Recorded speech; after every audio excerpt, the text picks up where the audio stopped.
everyone, so for this project we are going to be doing a marker transfer. So we're going to cover this tray with marker, and then we're going to spray it with a mist of water, and then we're going to lay our paper on top of the marker so that the marker transfers over to the paper. This paper will become the background for your pumpkin. We're going to do our pumpkins in Sharpie. So to start, what I want you to do, using pencil on your paper, just write your name and flip. You can set this aside for right now. Now, we are working with trays, and you can even work with a partner if you really want to. You just need to find a partner that wants to do the same colors as you. Now, as you can see, when we lay our paper in our tray, it fits only one way, and then there's extra room on the outside.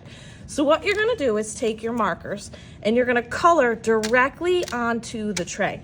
So think about the colors that you want to be transferred over to your paper before you even get started.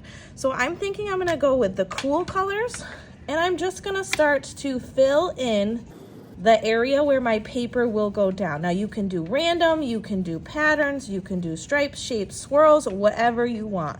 I'm gonna go for a like tie-dye vibe and try to fill it in with all of the cool colors. I'll let this part fast forward so you can see what it looks like once I have all my colors on the tray.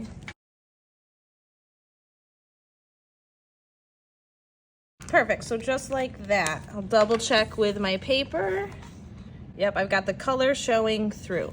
So when we do the water part, with your squirt bottles, what this does is it will give a fine mist over the color. What we don't want when we do the mister is we're not spraying this on other people. We are only spraying it on the tray. We also don't want puddles. So to avoid the puddles, what I'm going to do is I'm going to hold it about a foot away from my tray, pull my trigger, and just spray. You want to make sure that it's wet. You can too see how the markers are starting to blend or bleed together. This is exactly what we want.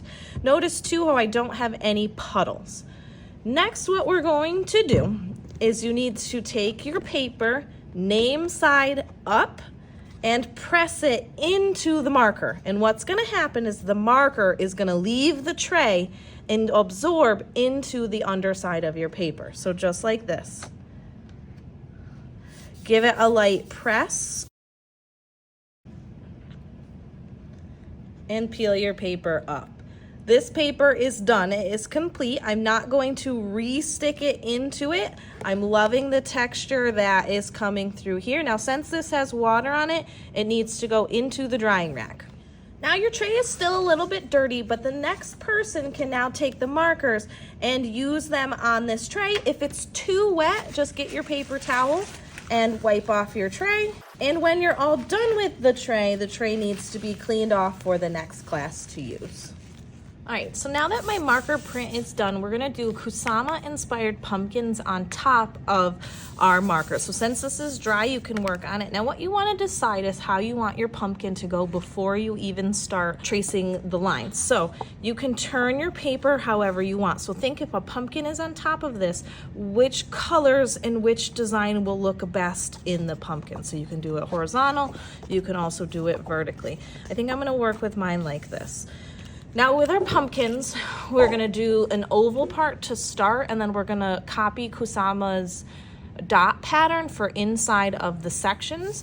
Now the easiest way to do this is start with an oval. If you're nervous, work in pencil first, and then we're gonna trace with Sharpie second. So what you wanna do is start with a long stretched oval to begin with. So I'm gonna do a curved line and stretch it all the way down. If there's a little bit of wave in your line, that's totally fine. If it's not perfect either, that's okay too. Coming off of our starter oval, we are gonna do curve lines that follow the same beginning oval curved line.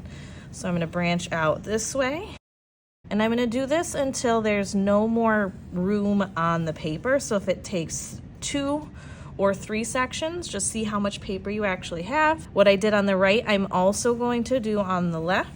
And pumpkins in real life are not perfect, so don't worry if your pumpkin is not perfect.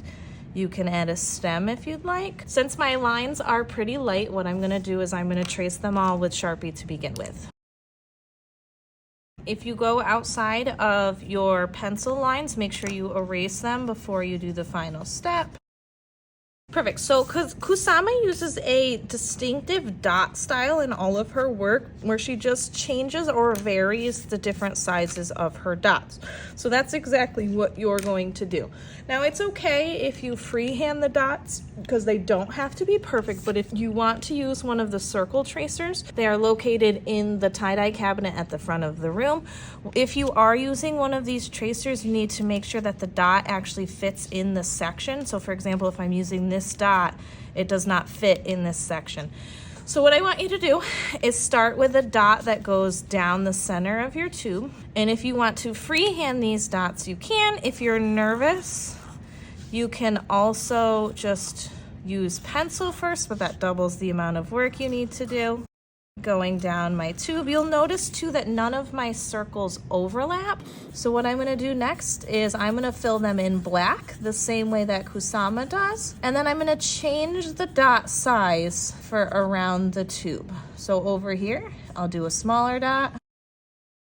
And then the smallest version of the dot is just a tap or a poke. So I'm gonna do that one as well. I will let this part fast forward, and so you can see it when all of the dots are in.